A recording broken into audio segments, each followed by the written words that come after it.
नमस्कार मंडळी, आज आपण करणार आहे उपवासाचे स्नॅक्स. त्यासाठी लागणारे साहित्य: 1 वाटी वरईचे तांदूळ, अर्धा वाटी साबुदाणे, थोडे जिरे, 3-4 कापलेल्या मिरच्या, उकडलेला 1 बटाटा. सर्वप्रथम आपण कढईमध्ये थोडे साबुदाणे भाजून घ्यायचे.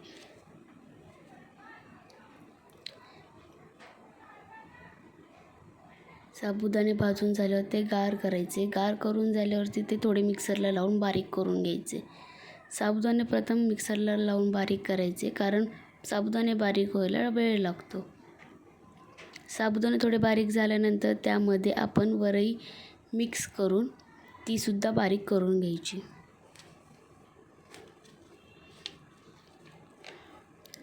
आता वरई आणि साबुदाणे बारीक झाले आहे. कढईत थोडे तेल टाकून जिरे आणि मिरचीची फोडणी द्यायची. जिरे आणि मिरचीची फोडणी देऊन झाल्यावर त्यामध्ये आपण 1 ते 1.5 वाटी पाणी ॲड करायचे.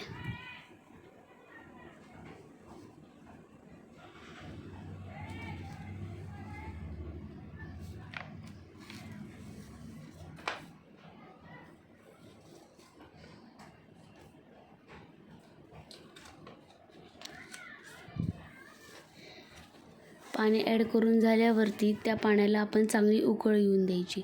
जास्त पाणी ॲड करायचे नाही. जास्त पाणी ॲड केले तर पीठ पातळ होण्याची शक्यता असते.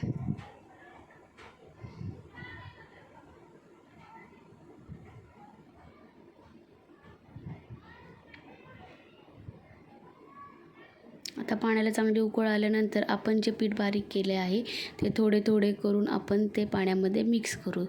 ते पीठ पाण्यामध्ये मिक्स करतानाच आपण त्यामध्ये आपल्या चवीनुसार आपण त्यामध्ये मीठ ॲड करायचे आहे.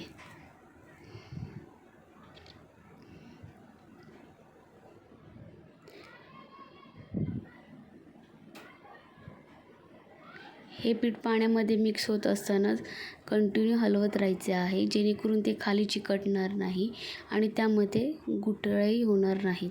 त्यामध्ये जास्त गुठळ्या होऊन द्यायच्या नाही.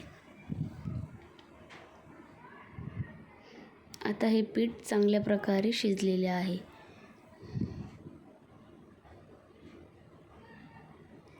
हे पीठ आता थंड झाल्यानंतर आपण एका भांड्यामध्ये ते काढून घ्यायचे आहे.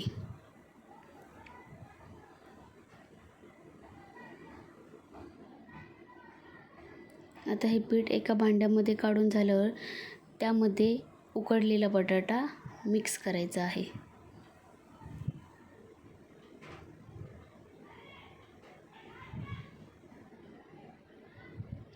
उकडलेला बटाटा मिक्स करतानाच आपल्याला पाहिजे असेल तर आपण त्यामध्ये शेंगदाण्याचा कूटही ॲड करू शकतो.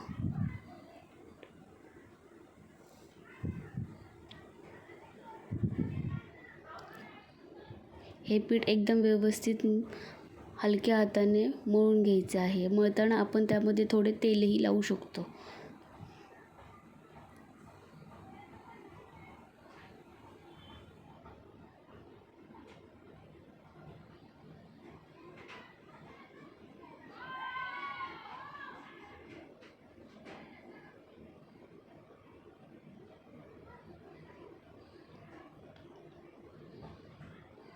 आता जे आपण पीठ मळून ठेवलेलं आहे ते पीठ आपण एका प्लेटला थापून घ्यायचं आहे. थापण्यापूर्वी आपण प्लेटला सर्व बाजूंनी तेल लावून घ्यायचे आहे, जेणेकरून आपण जे पीठ थापलेलं आहे ते खाली चिकटले नाही पाहिजे.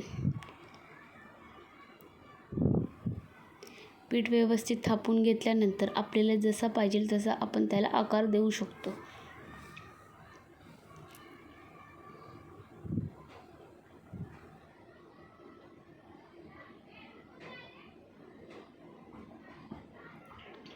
आपण खाली तेल लावल्यामुळे हे आपण आकार दिल्यावरती ह्या कापण्या ज्यावेळेस आपण काढतो त्यावेळेस त्या खाली चिकटत नाही, लवकर मोकळ्या होतात. आता ह्या कापण्या आपण मंद आचेवरती तळून घेऊ.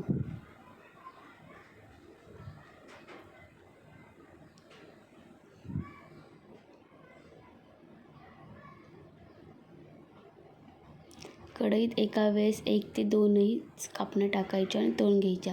जास्त टाकल्यास ते चिपकू शकतात. आता हे थोडे गोल्डन अशा कलरचे झाल्यानंतर आपण काढून घ्यायचे. अशा प्रकारे आपले उपवासाच्या स्नॅक्स तयार आहेत. त्यासोबत आपल्याला पाहिजे असेल तर आपण उपवासाची चटणी, ती मिरची, खोबरे आणि जिरे मिक्स करून वाटून छान प्रकारे घेऊ शकतो. आपले आता उपवासाचे स्नॅक्स तयार आहेत.